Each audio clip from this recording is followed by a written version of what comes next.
I did a Twitter poll a while back. In it, I asked you guys whether it was Yugioh or whether it was Joey who got the most character development in Duel Monsters. 57% of you said Yugioh, while 43% favored Joey. Now, why exactly did I make the poll in the first place? Well, let's get started.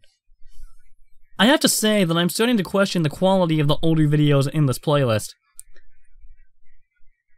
For those of you that don't know, I recorded those a little over a year ago, if you're watching this on my VidMe page, that is, and I'm considering remastering them, so to speak.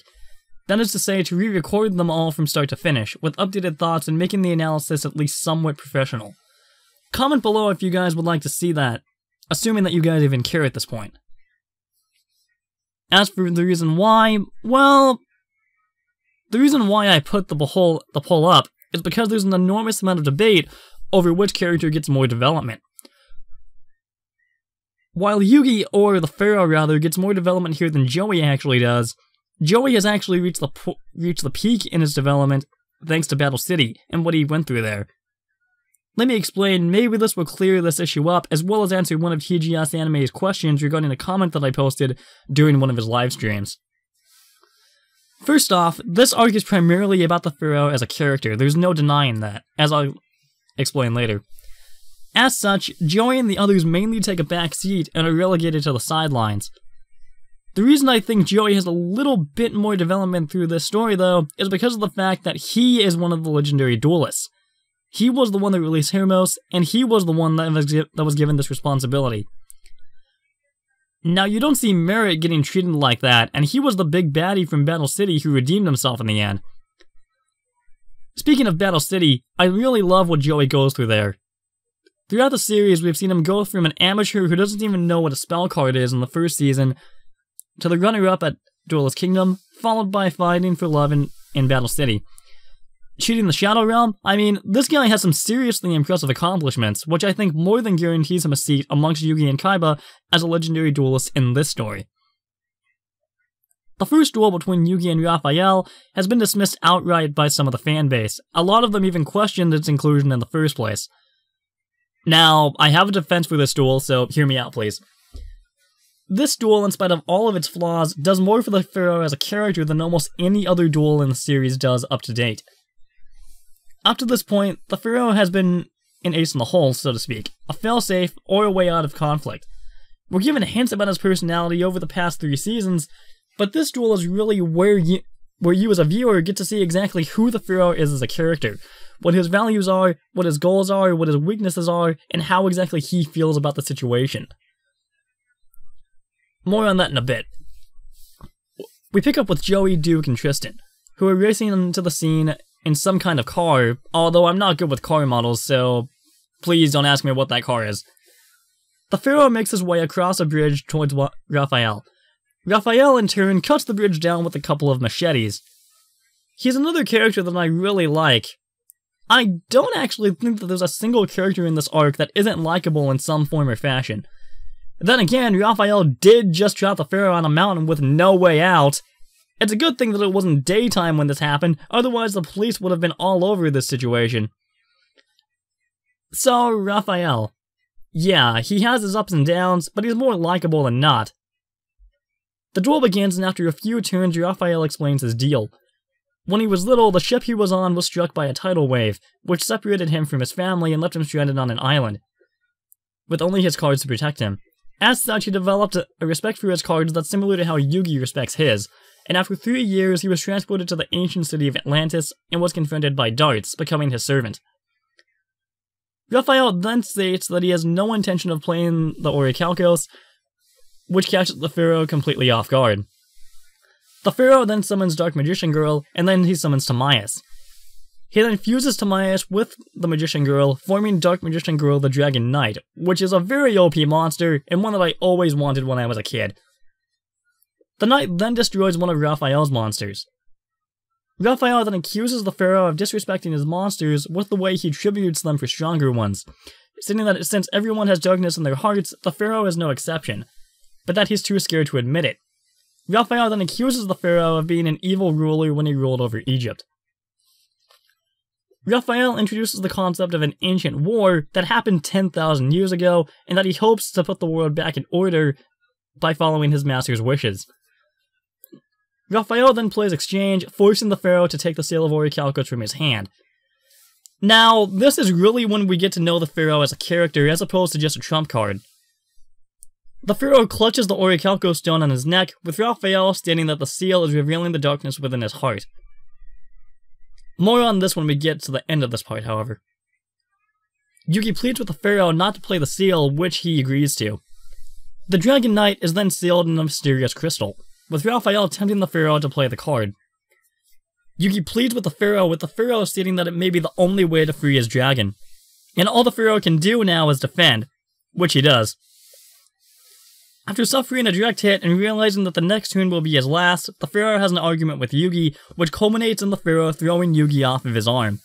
He then plays the seal. This is followed by an image of Yugi being seemingly thrown outside of the seal, and also, if I may say, that ending image of the pharaoh just after the seal is played, where he looks up, sent chills down my spine, and it still does.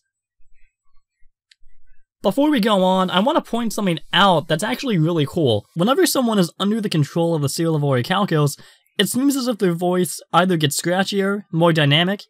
I mean, there's just something about the tone that I really like. Don't know what it is exactly. The Dragon Knight is freed from the crystal, but Timaeus vanishes, and it turns out that the legendary dragon cards and the seal don't mix, hence why Timaeus vanished from the field. Also, Dan Green's performance as the pharaoh in these episodes gave me goosebumps upon rewatching them. The performance is that good. The pharaoh's monsters all get boosts, and he begins devastating Raphael's forces. Joey and the others then arrive, and they can't believe that the pharaoh played the seal. Raphael remains confident despite the pharaoh's trash talk. The pharaoh then sacrifices the dark magician, calling him useless, which is completely unlike him, a result of the seal taking over. He then selects the Dark Magician girl as his next sacrifice, and the magician hesitates, looking at him in worry. This, to me, represents the magician girl's refusal to work with the seal, as Yugi says that since the seal is in play, the monsters are real, with thoughts, feelings, and even emotions, as demonstrated through the Dark Magician girl. The magician girl, however, is still a sacrifice, but it isn't enough to finish the job. Raphael begins to taunt the pharaoh, stating that his true nature has been revealed thanks to the seal. He then summons Guardian Iatos and uses its ability to bring the pharaoh's monsters back from the graveyard to absorb their power. And using this power, Iatos wipes out the pharaoh, depleting his life points and costing him the match in the process. Yugi intervenes using all of the Millennium Puzzle's power to break the seal. This in turn allows Yugi to push the pharaoh out of the way, and Yugi sacrifices himself in the pharaoh's place, and he is swallowed by the vortex. Now that this portion of the analysis is done, I have to bring something up. The pharaoh played the seal because he was afraid of losing. But at the same time, had he not played the seal, Yugi wouldn't have lost his soul. The pharaoh probably still would have lost, simply due to Raphael's overpowered monsters, but his soul wouldn't have been taken, and Raphael technically would have failed in his mission, even though he pretty much already has, by capturing Yugi's soul rather than the pharaoh's. Then again, this does contribute to the pharaoh's major weakness, his pride, and his inability to accept defeat, which he comes to grips with and actually faces head-on as this arc continues. As mentioned before, Yugi's soul was captured rather than the pharaoh's, causing Darts to be furious at this revelation. The pharaoh himself actually has an emotional moment, and he cries with remorse from what he's done. Rebecca lashes out at the pharaoh for what he did to Yugi. The group then starts to fight amongst themselves, with the pharaoh breaking it up. Rex and Weevil have been brought into Darts' lair, and they join Darts' gang after undergoing a ritual before being sent after the pharaoh and Joey. The group then board a train, with the pharaoh still being upset about what he did, which is understandable, he's going through the grieving phases. In fact, there's a scene where he goes into another compartment of the train, and upon having a flash of Yugi being taken again, he punches the wall, exclaiming that he has lost Yugi forever. Joey and the others then realize that all of the people on board the train have vanished, with Darts seemingly being the culprit. They run to investigate, but the train is broken into two halves, with the pharaoh and Taya ending up on one end, and Tristan and Joey on the other. Once Tristan and Joey's end comes to a stop, Rex shows up, challenging Joey to a duel. Since these last few episodes are all over the place with these two duels, I'm just going to focus on one duel at a time. So let's start with Joey versus Rex. Rex plays the seal and the duel begins. Joey defends using Scapegoat, buying himself some time. Joey tries to reason with Rex, asking if this duel is really worth that much to him, with Rex retaliating, stating that he's been humiliated ever since Joey knocked him out of Duelist Kingdom. Joey then summons the Red Eyes Black Dragon, which only serves to make Rex mad. Joey then blasts back, evening the playing field. Rex then complains about how he isn't popular anymore, with Joey stating that he's dueling for the wrong reasons. This is where Joey really shines in this arc, and the following line seals the deal, so to speak. Don't you see you're dueling for the wrong reasons? To me, this game is about striving to be my best. It's taught me to trust myself. And to keep trying no matter how tough things get.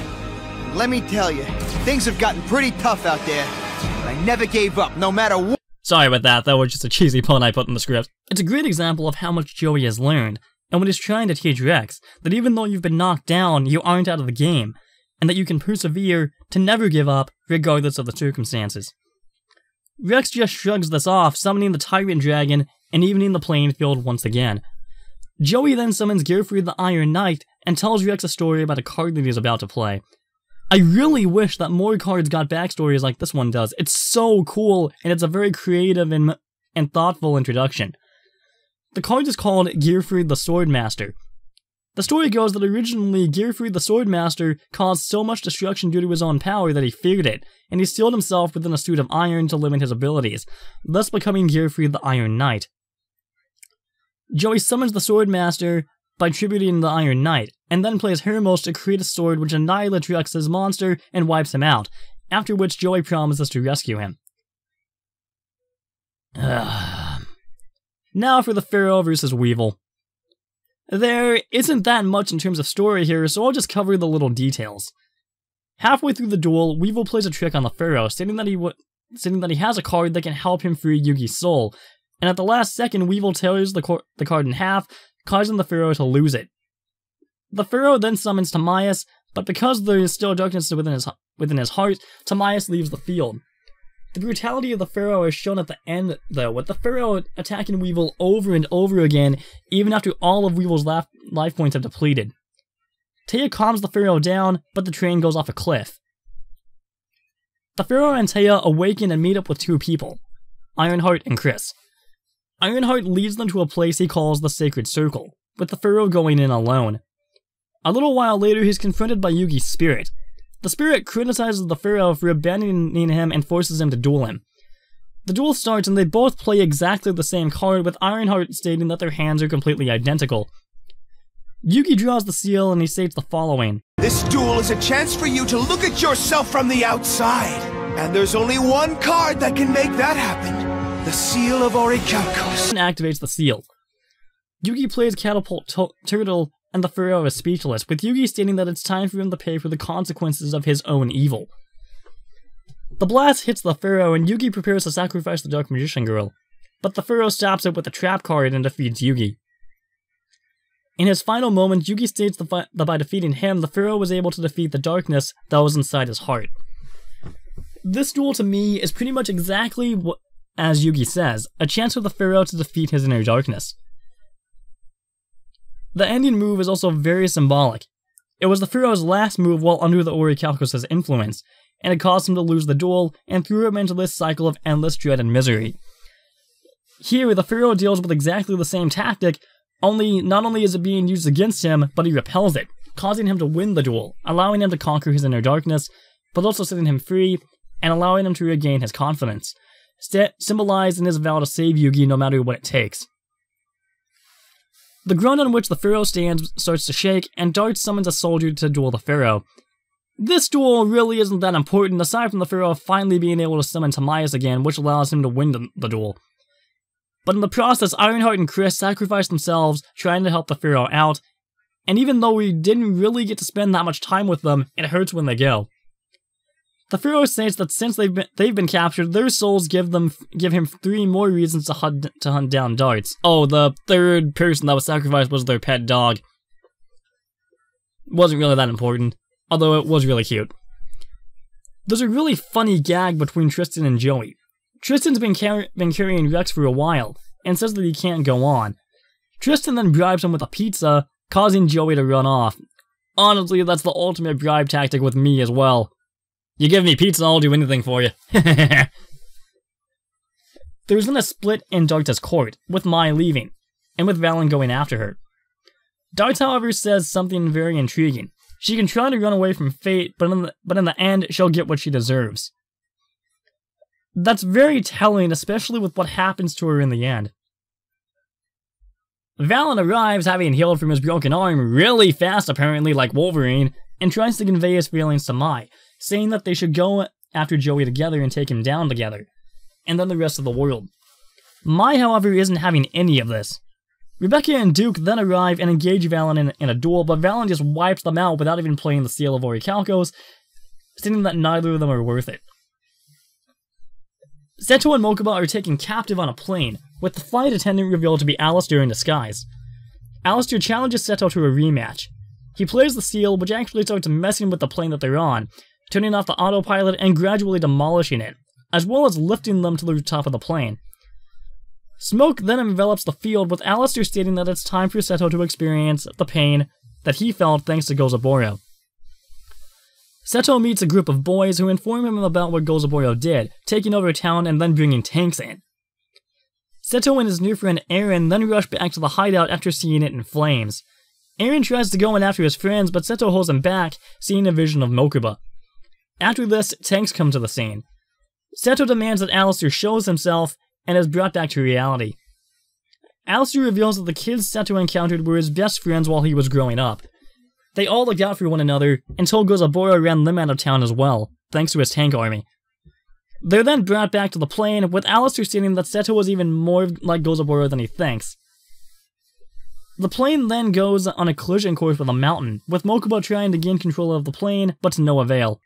Mokuba manages to get a hold of someone on the other end, and it successfully steers the plane over the mountain before reactivating the autopilot. A rescue team then arrives, causing Alistair to go completely crazy, which destabilizes the plane in the process. Alistair then states that he was right all along, and that Seto was nothing but a heartless tyrant just like Gozaburo. Seto then summons the Blue Eyes White Dragon, evening the field.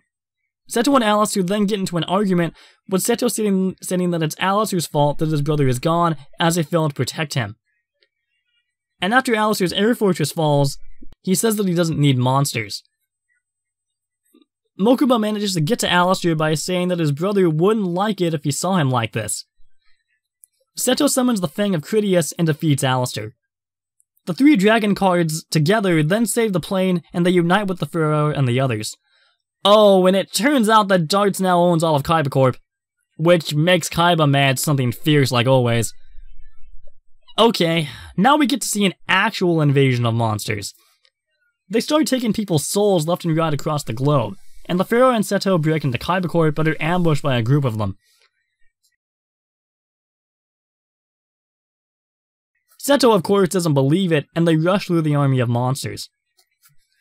Back with the others, this shows that even the police in the city are morons, although it's later revealed that they've been taken over by the Seal's influence. The Pharoah and Seto then cut a path through the monster army, and they're confronted by Darts and the Great Leviathan. Darts states that their souls will soon be his. The Pharoah and Seto then escape, but just barely, with the Kaiba jet crash landing and forcefully ejecting them. Joey then runs down the street, stating that he is coming for Darts and that he's not leaving without Yugi and Mai. Alrighty guys, I think I'll leave you with that for now. Next time though, we'll get into one of the best duels of this arc, Joey versus Valen. There's so much to talk about there in terms of motivation and just how impressive it is in general. If you feel it deserves it, I would really appreciate it if you could leave a like, or even comment on this video, or even others in this series, as I have put a ton of time and effort into making these for you guys, and I really want to make it worthwhile, and for it to have a payoff. And I hope that you guys appreciate the work. Thank you guys so much for watching, God bless, and take care. Bye-bye.